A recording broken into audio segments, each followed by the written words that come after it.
નમસ્કાર વિદ્યાર્થી મિત્રો, ફોર ગુજરાતમાં તમારું હાર્દિક સ્વાગત છે। આજે આપણે જોઈશું 20 સપ્ટેમ્બરનું કરંટ અફેર।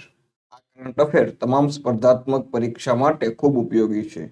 વિદ્યાર્થી મિત્રો, વિડીયો શરૂ કરતા પહેલા તમને જણાવી દઉં કે રોજનું કરંટ અફેર મેળવવા માટે અમારી આ યુટ્યુબ ચેનલને સબસ્ક્રાઇબ કરી લેજો।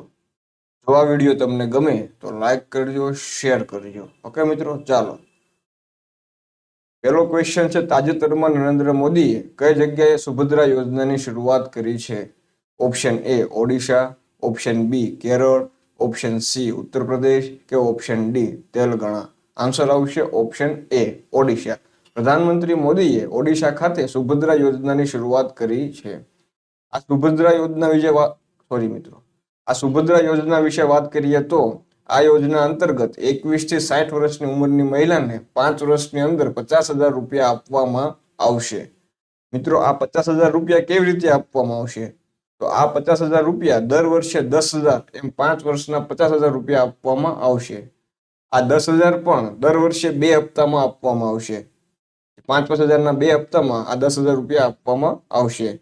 પહેલો હપ્તો રક્ષાબંધનના દિવસે અને બીજો હપ્તો આંતરરાષ્ટ્રીય મહિલા દિવસના દિવસે આપવામાં આવશે। વાત કરીએ ઓડિશા વિશે તો તેની રાજધાની ભુવનેશ્વર છે। સીએમ મોહન ચરણ માઝી છે। રાજ્યપાલ રઘુબર દાસ છે। ક્વેશ્ચન નંબર 2, ટાઈમ મેગેઝિનની વિશ્વની સર્વશ્રેષ્ઠ કંપનીઓની યાદીમાં ભારતમાં મુખ્યાલય હોય તેવી સર્વશ્રેષ્ઠ કંપની કઈ છે? Option A Reliance Industries, option B TCS, option C HCL Tech કે ઓપ્શન ડી ઇન્ફોસિસ। આન્સર આવશે option C HCL Tech. Time મેગેઝિનની વિશ્વની સર્વશ્રેષ્ઠ કંપનીઓની યાદીમાં એચસીએલ ટેકને ભારતમાં પ્રથમ સ્થાને રાખવામાં આવી છે। જો વાત કરીએ એચસીએલ ટેક વિશે તો તેને કર્મચારી સંતુષ્ટિ, રાજસ્વ વૃદ્ધિ અને સ્થિરતા માટે સારું પ્રદર્શન કરવા બદલ તે પ્રથમ ક્રમ પ્રાપ્ત થયો છે। આ કંપની વિશ્વની ટોપ 10 કંપનીમાં પણ તેને સ્થાન પ્રાપ્ત કર્યું છે। એચસીએલ ટેકની સ્થાપના 1977ના રોજ શિવ નાદરે કરી હતી। તેનું મુખ્ય મથક ક્યાં આવેલું છે? નોઈડા ખાતે। આગળ જોઈએ ક્વેશ્ચન નંબર 3, તાજેતરમાં કયા વિશ્વ વિરાસત સ્થળને એશિયાનું સૌથી વધુ ફોટોજેનિક સ્થળ જાહેર કરવામાં આવ્યું છે? કયા વિશ્વ વિરાસત સ્થળને એશિયાનું સૌથી વધુ ફોટોજેનિક સ્થળ જાહેર કરવામાં આવ્યું છે? Option A Taj Mahal Bharat, option B great wall ચીન, ઓપ્શન સી બોરોબદ ઇન્ડોનેશિયા કે option D Angkor Wat Cambodia. Answer આવશે option D Angkor Wat Cambodia. Angkor Wat સમૂહને મંદિરના સમૂહને એશિયાનું સૌથી વધુ ફોટોજેનિક સ્થળ જાહેર કરવામાં આવ્યું છે।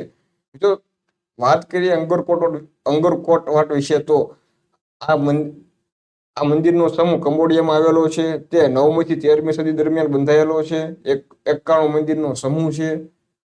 વાત રહી આ રિપોર્ટ કોને બહાર પાડે છે? જો વિશ્વ વિરાસત સ્થળનું નામ આવે છે એટલે આપણને એવું લાગે કે ભાઈ યુનેસ્કો દ્વારા આ રિપોર્ટ જાહેર કરવામાં આવ્યો હોય છે। એવું નથી। આ રિપોર્ટ ટાઈમ્સ ટ્રાવેલ્સ નામની કંપની છે તેને બહાર પાડેલો છે। આ તો એશિયાનું સૌથી ફોટોજેનિક સ્થળ થયું કંબોડિયાનું અંગરકોટવાડ। પણ ભારતનું કયું છે પ્રથમ? તો આવશે તાજમહેલ અને હમ્પી। ચાલો ક્વેશ્ચન નંબર 4, તાજેતરમાં કઈ જગ્યાએ 2 દિવસીય આપદા પ્રબંધન સેમિનાર અભ્યાસ AIKYA નું આયોજન કરવામાં આવ્યું છે? Option A Bengaluru Karnataka, option B Thiruvananthapuram, option C Chennai કે ઓપ્શન ડી વિશાખાપટ્ટનમ। આન્સર આવશે ઓપ્શન સી ચેન્નઈ તમિલનાડુ। 2 દિવસીય આપદા પ્રબંધન સેમિનાર અભ્યાસ AIKYA નું આયોજન ચેન્નઈ તમિલનાડુમાં કરવામાં આવ્યું છે। ક્વેશ્ચન નંબર 5, તાજેતરમાં મિનિસ્ટ્રી ઓફ પોર્ટ્સ ના બ્રાન્ડ એમ્બેસેડર કોને બનાવવામાં આવ્યા છે? બંદર મંત્રાલયના બ્રાન્ડ એમ્બેસેડર કોને બનાવવામાં આવ્યા છે? Option A Sharad Kamal, option B MC Kom, option C PV Sindhu કે option D Manu Bhakar. Answer આવશે ઓપ્શન ડી મનુ ભાકર। મનુ ભાકરને બંદર મંત્રાલયના બ્રાન્ડ એમ્બેસેડર બનાવવામાં આવ્યા છે। મનુ ભાકરે પેરિસ ઓલિમ્પિક 2024માં 2 બ્રોન્ઝ મેડલ જીતેલા છે। વાત રહે બંદર મંત્રાલયની તો બંદર મંત્રાલયના કેન્દ્રીય મંત્રી કોણ છે? સર્બાનંદ સોનોવાલ। ક્વેશ્ચન નંબર 6, તાજેતરમાં આઈસીસીમાં અમ્પાયર તરીકે નોમિનેટ થનાર પ્રથમ પાકિસ્તાની મહિલા કોણ બની છે? Option A Salima Imtiaz, option B Fatima Ujiyami, option C Zeenat Bano કે ઓપ્શન ડી નુસરત જેડી. આન્સર આવશે ઓપ્શન એ સલીમા ઇમ્તિયાઝ. આઈસીસીમાં અમ્પાયર તરીકે નોમિનેટ થનાર પ્રથમ પાકિસ્તાની મહિલા કોણ બની છે? સલીમા ઇમ્તિયાઝ. આઈસીસીના ચેરમેન કોણ બન્યું છે? જય શાહ. Question number 7. તાજેતરમાં કયા દેશે ભૂખમરી દૂર કરવા માટે 200 હાથીઓને મારવાની યોજના બનાવી છે? Option A Sudan, option B Zimbabwe, option C Sweden કે ઓપ્શન ડી મેડાગાસ્કર. આન્સર આવશે option B Zimbabwe.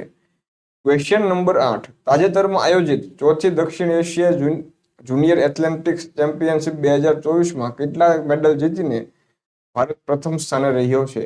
Option A 53, option B 48, option C 43 કે ઓપ્શન ડી 26. આન્સર આવશે ઓપ્શન બી 48. દક્ષિણ એશિયા જુનિયર એથ્લેટિક્સ ચેમ્પિયનશિપમાં 48 મેડલ જીતીને ભારત પ્રથમ સ્થાને રહ્યો છે. વાત કરીએ દક્ષિણ એશિયા જુનિયર એથ્લેટિક્સ ચેમ્પિયનશિપની, તેનું આયોજન 11 થી 13 સપ્ટેમ્બર દરમિયાન જવાહરલાલ નહેરુ સ્ટેડિયમ ચેન્નઈ ખાતે કરવામાં આવ્યું હતું. આ વર્ષે તેનું ચોથું સંસ્કરણનું આયોજન થયું હતું. ચાલો ક્વેશ્ચન નંબર 9. તાજેતરમાં કેન્દ્ર સરકારે લોકસભા અને રાજ્ય વિધાનસભાની ચૂંટણીમાં એક સાથે કરવા કયું બિલ લાગુ કરવાનો નિર્ણય લીધો છે? એક નેતા એક ચૂંટણી, એક રાષ્ટ્ર એક ચૂંટણી, એક પાર્ટી એક ચૂંટણી કે એક રાજ્ય એક ચૂંટણી. આન્સર આવશે ઓપ્શન બી એક રાષ્ટ્ર એક ચૂંટણી. Question number 10. તાજેતરમાં ઉત્તર પ્રદેશના સીએમ યોગી આદિત્યનાથે કઈ જગ્યાએ સિદ્ધેશ્વરી મંદિરનું ઉદ્ઘાટન કર્યું છે? Option A Uttar Pradesh, option B Assam, option C Tripura કે ઓપ્શન ડી મધ્યપ્રદેશ. આન્સર આવશે ઓપ્શન સી ત્રિપુરા. વિદ્યાર્થી મિત્રો, ઉત્તર પ્રદેશના સીએમ છે એટલે આપણને પેલો ક્વેશ્ચન એ થાય કે ઉત્તર પ્રદેશમાં જ કર્યું હોય છે ને, પણ એવું નથી, ત્રિપુરામાં કરેલું છે. ઓકે મિત્રો, ચાલો આજનું કરંટ અફેર એટલું જ. રોજનું કરંટ અફેર મેળવવા માટે સબસ્ક્રાઇબ કરજો. જો ફોર ગુજરાતને વિડીયો ગમ્યો હોય તો લાઈક કરજો, શેર કરજો. Thank you.